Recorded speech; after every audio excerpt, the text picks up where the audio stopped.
Tox ESTP présente le premier épisode de STP Autrement.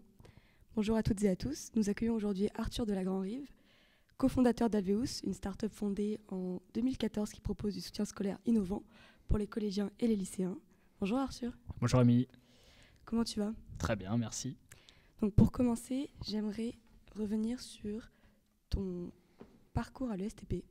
Tu es diplômé en 2013. C'est ça. Ancien membre du BDS. C'est ça. Qu'est-ce que tu retiens de ton parcours ? Alors, je retiens plusieurs choses. Déjà, beaucoup d'amis. Ça, c'est cool avec le STP parce que j'ai rencontré plein de bons amis qui sont encore des amis et qui, je pense, le resteront longtemps. La deuxième chose, c'est quand même une bonne formation, malgré le fait que j'ai quand même un peu bifurqué après. Finalement, je retiens pas mal de choses sur des cours que j'ai pu apprendre qui ne sont pas forcément des cours très techniques, malgré le fait que je continue à exploiter quelques compétences techniques quand même. Et puis, la troisième chose que je retiens, c'est la fin de l'ESTP, parce que je me dis quand même, et j'y ai longtemps pensé, je me suis dit que j'avais quand même, à la fin de l'ESTP, on se retrouve souvent avec à la fin des études, en tout cas ça a été mon cas, j'ai pas vraiment pris le temps ou eu le temps de vraiment me poser la question de savoir ce que je voulais faire comme métier. Et ça, on se retrouve un peu devant un vide abyssal de se dire, bon bah ça y est, il faut que je sois autonome et il faut que je travaille. Finalement, c'est une forme un peu de pression qu'on se met. Et ça, je le retiens de mes études parce que je me dis que j'aurais pu, après le STP ou avant, essayer un peu mieux de savoir ce que je voulais faire et ce que j'aimais faire. Ok. C'est vrai qu'on va revenir sur ce qui s'est passé après le STP pour toi, parce que c'est un parcours un peu atypique, parce que tu as quand même passé un certain temps dans une école qui, c'est dans le nom, est spécialisée dans les travaux publics. Est-ce que ça t'intéressait un petit peu ou pas du tout ? Oui, ça m'intéressait vraiment. J'étais super content d'intégrer le STP. C'est ta question. J'étais content parce que déjà, je trouve que c'est une bonne école et que, honnêtement, le monde des travaux m'intéressait beaucoup et continue de m'intéresser beaucoup. Et j'exploite encore ces connaissances-là dans mon métier actuel et je pourrais y revenir, mais ça m'intéressait beaucoup et ça continue de m'intéresser et peut-être que d'ailleurs, j'y reviendrai. Ok. Parce que c'est vrai que tu m'avais dit que tu faisais des travaux en ce moment pour... C'est ça. L'un des piliers de mon métier, c'est quand même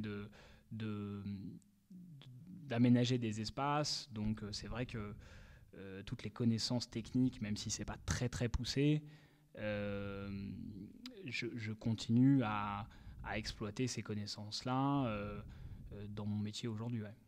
Ok. Mais donc, tu t'es quand même globalement dirigé vers l'entrepreneuriat. Est-ce que je peux te demander pourquoi ? Alors, l'entrepreneuriat, ça a toujours été quelque chose chez moi qui faisait écho. Enfin, ça faisait vraiment écho en moi. Du coup, je me suis toujours dit qu'il fallait que j'ai un bagage universitaire qui me permette déjà de bien faire mon métier, parce que d'une certaine façon, j'en suis là aujourd'hui avec mon entreprise parce que j'ai acquis une certaine rigueur de travail et pas mal de compétences tout au long de mon parcours académique. Et puis, c'est quand même une bonne sécurité de se dire d'avoir un diplôme comme celui de l'ESTP. Pardon, du coup, ta question, c'est, je me suis un peu éloigné. C'était pourquoi l'entrepreneuriat ? Oui, pourquoi l'entrepreneuriat ? Parce que ça a toujours été présent en moi et parce que j'envisageais pas ma carrière professionnelle autrement que passionnément. Alors, je dis pas que dans l'entreprise, on n'est pas passionné par son métier, mais moi, ça faisait partie quand même des facteurs importants de pouvoir travailler pour moi, pouvoir aussi monter quelque chose qui soit vraiment passionnant. Quand on est chef d'entreprise, on est à la tête d'une aventure humaine. Et ça, vraiment, ça me portait et ça me passionnait. Donc, je me suis dit, ça aurait pu être dans un autre domaine, mais vraiment, le fait de pouvoir vivre mon métier intensément, même si parfois c'est un peu trop intense. Ça m'a vraiment toujours beaucoup, ça m'a vraiment beaucoup animé. Au plus loin que je me souvienne, je me suis toujours dit que j'aimerais faire un métier dans lequel je serais aux commandes, quoi. Ok. Et du coup, Alvéus, tu t'es retrouvé aux commandes d'Alvéus. Ouais. Comment comment est venue l'idée de cette start-up? Ouais, alors c'est une bonne question parce que souvent on peut avoir un peu cette image de l'entrepreneur où on se dit il faut, quand on commence l'entrepreneuriat, il faut avoir une vision à long terme, dans 5 ans, où on en est dans 10 ans. Donc, c'est toujours un peu impressionnant. Et finalement, je pense que je suis un peu le contre-exemple de ça parce que moi, cette idée et cette entreprise, elle s'est construite au fur et à mesure. Et je pense que les gens qui disent qu'ils ont vraiment une vision et qui veulent vraiment amener l'entreprise là, etc., c'est des choses qui sont importantes, sur lesquelles il faut se poser avant d'entreprendre, c'est de se dire où est-ce que je vais, comment je le fais, etc. Mais il y a un moment où il faut aussi se lancer et puis voir comment ça marche et voir comment, voir où le bateau nous mène. Du coup, la question, comment est-ce que cette idée m'est venue? Je me suis posé. En fait, j'ai eu une très mauvaise expérience. Je faisais de la maîtrise d'ouvrage pour un grand distributeur. Ça ne me plaisait pas. Les valeurs de l'entreprise ne m'allaient pas. Et puis, je me suis dit, bon, est-ce que finalement, bosser, c'est ça, en fait? Est-ce que ça va vraiment être ça, 50 ans de ma vie, de vivre, de vivre cette vie dans cette entreprise? Alors, je suis allé un peu loin parce que, évidemment, j'aurais pu faire plein d'autres métiers qui auraient pu me passionner. Mais du coup, j'ai eu cette mauvaise expérience parce que du coup, je pense que je n'étais pas fait pour ce métier-là, mais j'aurais pu être fait pour un autre métier. Et du coup, je me suis dit, bon, en fait, j'ai pas le choix que d'entreprendre parce qu'en fait, il n'y a que ça qui va vraiment m'intéresser. C'était peut-être un tout petit peu jusqu'au boutiste. Bon, j'avais 24 ans à l'époque, je n'avais pas beaucoup de recul sur le monde professionnel. Et du coup, je me suis posé 2 questions. Je me suis posé la question de savoir ce que j'aimais faire. Et moi, j'ai toujours beaucoup aimé transmettre, ça c'est sûr.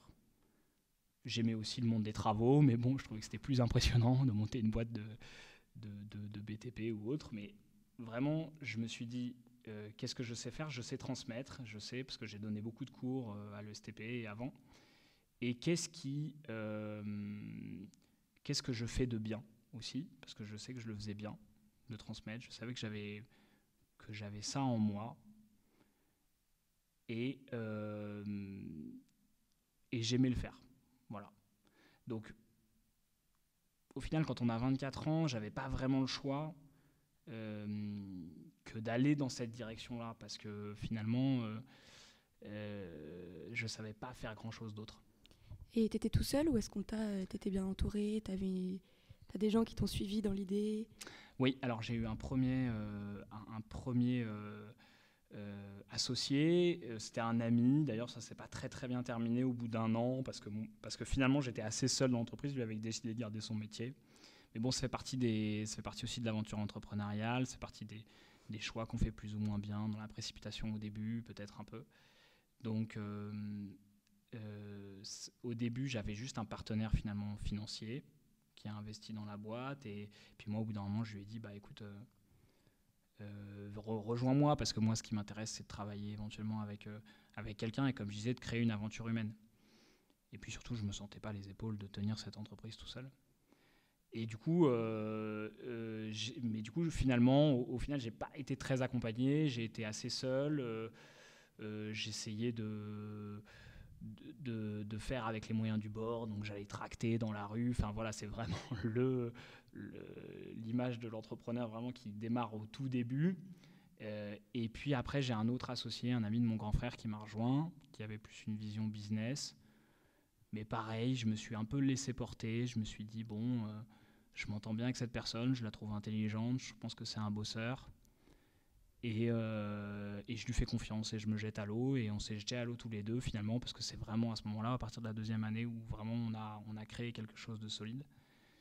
Et voilà, et du coup même avec mon associé d'aujourd'hui, avec qui on est dans l'aventure là, depuis 10 ans, on a eu pas mal d'aide, mais on a beaucoup construit seul quand même.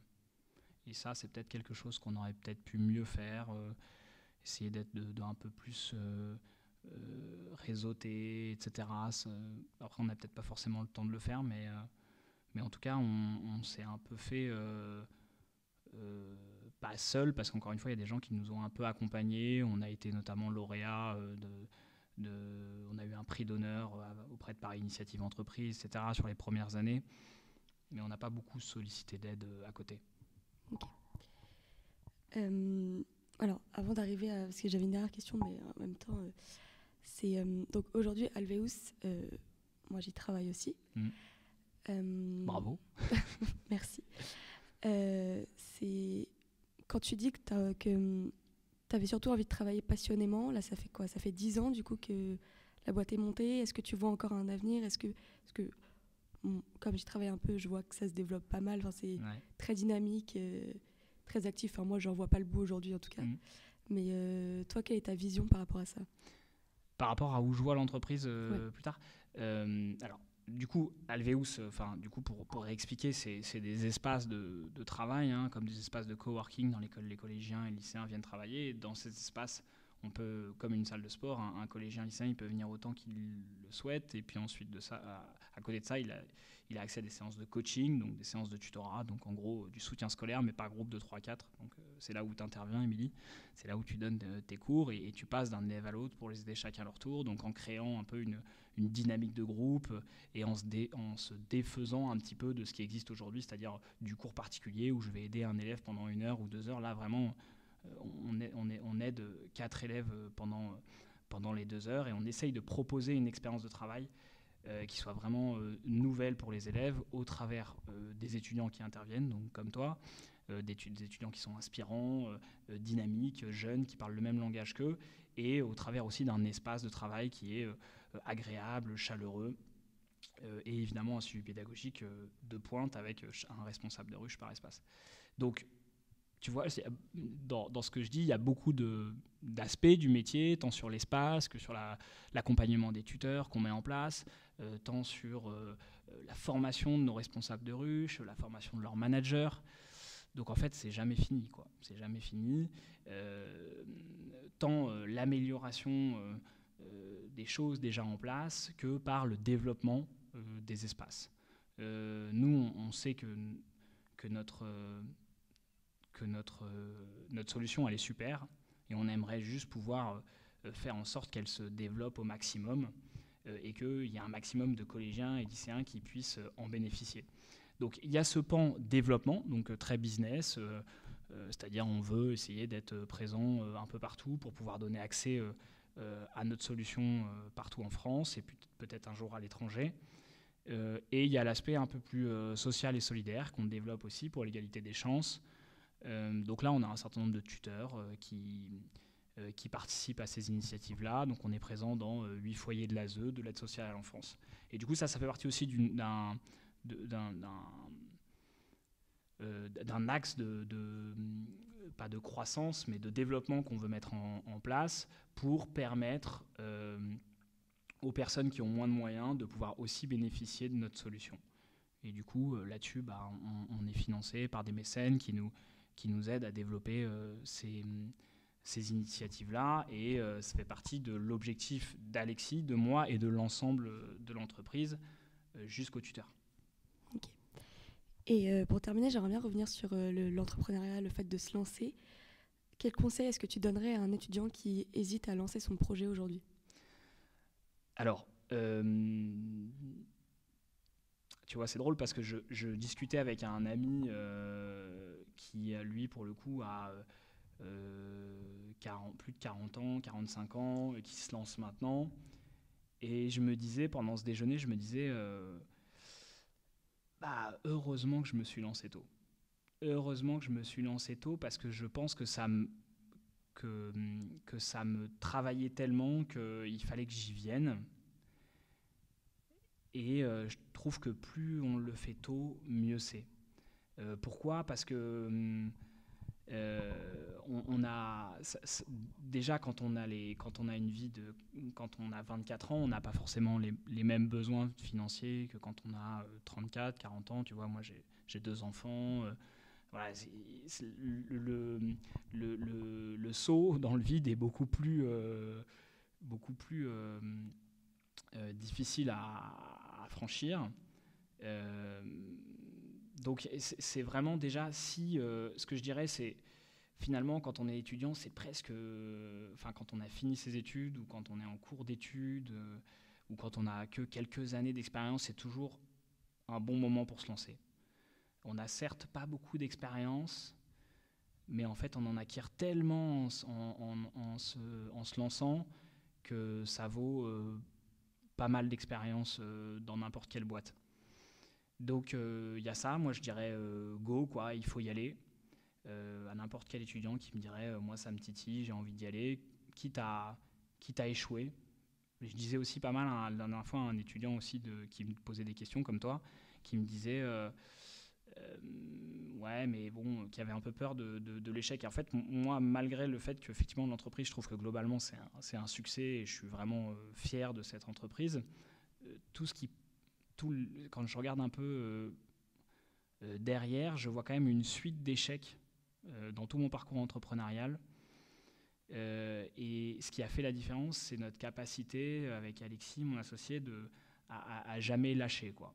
À jamais lâcher. Alors certes, on a des moments de démotivation, etc. Et on se dit souvent, on cite souvent Xavier Niel, alors en toute humilité, parce qu'on n'est pas du tout dans ces niveaux-là d'entrepreneuriat, mais on avait lu un truc au début de notre aventure qui disait, Xavier Niel disait, l'entrepreneuriat, c'est quoi? C'est une suite de mauvaises nouvelles.